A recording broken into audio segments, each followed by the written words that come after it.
Welcome to my latest 2023 NFL preview video. Today I am breaking down the Cincinnati Bengals, and here's how my preview videos work. I give you 3 things I like about the Bengals, followed up by 3 things I don't like. Then we go over to yearly win total odds, break down the schedule, and at the very end of the video, I give you my betting recommendation. Let's kick this off with 3 things I like about the Cincinnati Bengals. The first thing I like about the Bengals is obvious. It's the dynamic duo of Burrow and Chase. They won a national championship at LSU, back-to-back AFC North titles. They've been to 2 AFC Conference title games, 1 Super Bowl, and they've won an AFC Conference championship. As long as these 2 are together in Cincinnati, the NFL has a lot to fear. This combo is unstoppable and will be a force in the NFL for years to come. The second thing I like about the Bengals is the signing of Orlando Brown this offseason. First off, you steal a Pro Bowl starter away from Kansas City, and second, you shore up what is the biggest weakness on this team, the offensive line. Orlando Brown has been to 4 straight Pro Bowls, and most importantly has only missed 1 NFL game due to injury. This signing means you take Jonah Williams, you put him on the right side, and now you shore up 2 separate spots on this offensive line. I'm not telling you the Bengals are completely set at offensive line, but is much improved going into 2023.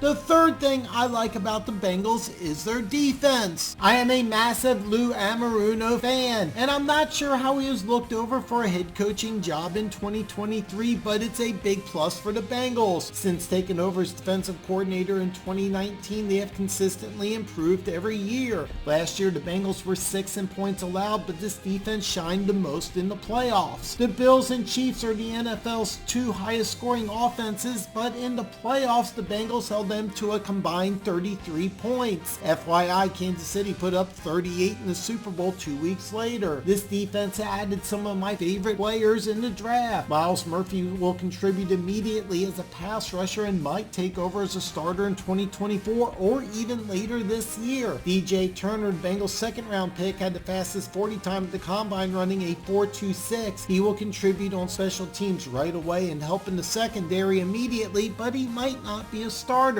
Jordan Battle is someone who I thought might start year 1, but he won't. But he will play special teams and in sub packages. This draft could lead to 3 future starters on already talented defense. To recap the 3 things I like about the Bengals: the dynamic duo of Burrow and Chase, the Orlando Brown signing getting him away from Kansas City, and I like the Bengals defense. Before I reveal the 3 things I don't like about the Bengals, make sure you smash that like button. And if this is your first time here, hit the subscribe button. It helps me out tremendously when you subscribe to the channel. Now, 3 things about the Bengals I don't like. The first thing I don't like about the Bengals is Joe Burrow's injuries. As I am making this video, he isn't even sure to start week 1. Originally, it was thought he might miss several weeks, now possibly just 1, maybe none. Bottom line, I will never question Burrow's toughness, but I do question his availability. Is he going to be able to play the whole season? This is important. The second thing I don't like about the Bengals is they only got 30 sacks last season. Yes, I like the Bengals defense, still do, and keep in mind they did add Myles Murphy to this pass rush, but you're going against Deshaun Watson twice, not like once that you did last year, and improved Kenny Pickett, Lamar Jackson with some extra weapons, plus you go against Pro Bowl quarterbacks Geno Smith, Trevor Lawrence, Kirk Cousins, and Josh Allen. You play against future Hall of Famer Matthew Stafford week 3, and late in the season you play that Patrick guy in KC. The Bengals pass rush will definitely need to improve, mostly because of the third thing I don't like about the Bengals, and that is they lost both their starting safeties from last season. This defense asked a lot of Bell and Bates. They were 3rd and 4th respectively on the team in tackles, and both tied for the team lead with 4 interceptions each. That's 8 of the team's 13 total interceptions that are gone. Now give the Bengals credit, they drafted Daxton Hill in the 1st round last year and Jordan Battle in the 3rd round this year, and signed Nick Scott in free agency, who will probably start opposite Hill this year, but you're losing a major part of this defense. The Bengals asked a lot of their safeties the last 3 years. The safety duo was one of the best in all of football. While Hill and Scott will get better as the season goes on, a decline in safety play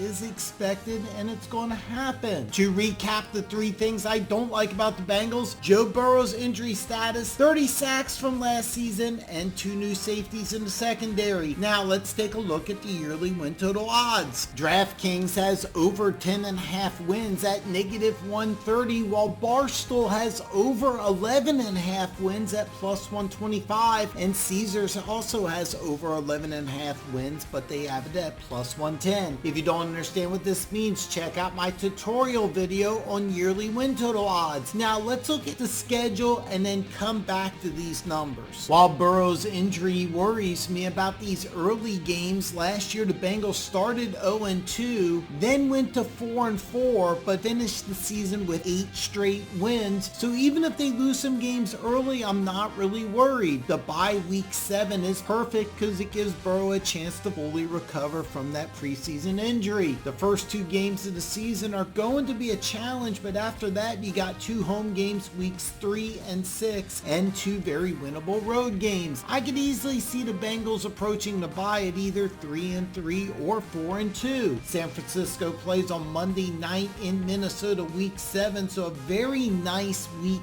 8 advantage for Cincinnati. A playoff rematch against Buffalo week 9 and Houston week 10. Weeks 11 through 13 are going to be a real challenge. 2 tough road games sandwiched with Pittsburgh at home. Indianapolis at Minnesota at home weeks 14 and 15 before you have 2 very tough road games late at Pittsburgh and Kansas City. And then you finish the season hosting Cleveland. Now I firmly believe Cincinnati wins weeks 8 and 10, probably 14 and 15. That gets you to 7 or 8 wins with 7 games up for grabs. Out of those 7 games, you got Buffalo, Pittsburgh, and Cleveland are the 3 remaining home games, and on the road you have Baltimore, Jacksonville, Pittsburgh, and Kansas City. Realistically, out of the 3 home games, I could see 2 wins, and out of the 4 road games, I could see 1 or 2. That gets you to 10 or 11 wins, and that's where I see the Bengals at, either 10 or 11 wins. Now let's look at the yearly win total odds again. With over 10.5 at -130, that's not a number I would recommend. Caesars and Barstool have even worse numbers for under 11.5 at -140 and -145 respectively. These are 2 numbers again that I would never take. My betting recommendation is to take a hard pass on the Bengals. With Burrow's injury situation, you have absolutely no idea what will happen. But if you had to bet on the Bengals, I would actually go under 10.5 at +110, which is available at DraftKings as I'm making this video. You get a positive number for a 10-7 record, and I see some losses early in the season,